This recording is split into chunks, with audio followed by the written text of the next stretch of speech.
When I was in college, I found a suicide note on my little brother's computer. He was still in high school, and I knew he'd been depressed following our parents' divorce, but I just didn't realize how badly he was hurting. And I didn't know what to do.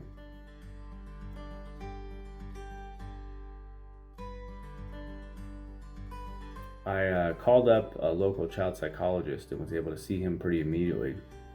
And he told me something that I didn't expect. He said that I had to talk to my little brother directly.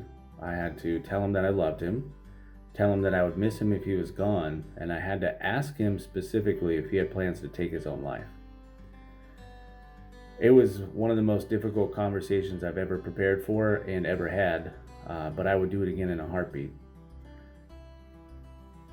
It went about as well as one would expect. My little brother was furious for invading his privacy. It was a really emotional conversation to have. It was very difficult to discuss with him, but ultimately it was part of his path to recovery, and I would do it again in an instant.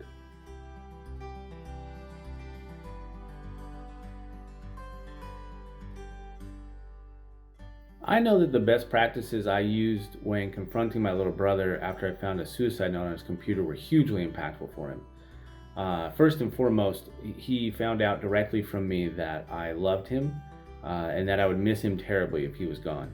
Those were things I said directly to him during our conversation. And I know that they meant a lot to him because those are things that he still references today about how momentous the conversation was between us. But I think more deeply, it really forced him to grapple with his suicide ideation. Directly asking him whether he had plans to take his own life made him really consider whether he wanted to take his own life or whether this was really just a path to end the pain that he was in. And ultimately, he decided that he didn't want to take his own life. That really what he wanted was to feel better. He wanted to feel less pain. He wanted to stop being depressed. He wanted to know that people loved and cared about him. And I think that our role as loved ones of people who are hurting is by using these best practices, we can help them understand that there's a better path. There's a path to recovery that doesn't involve them harming themselves. And I think that we can make a huge difference in their lives by using these best practices whenever we can.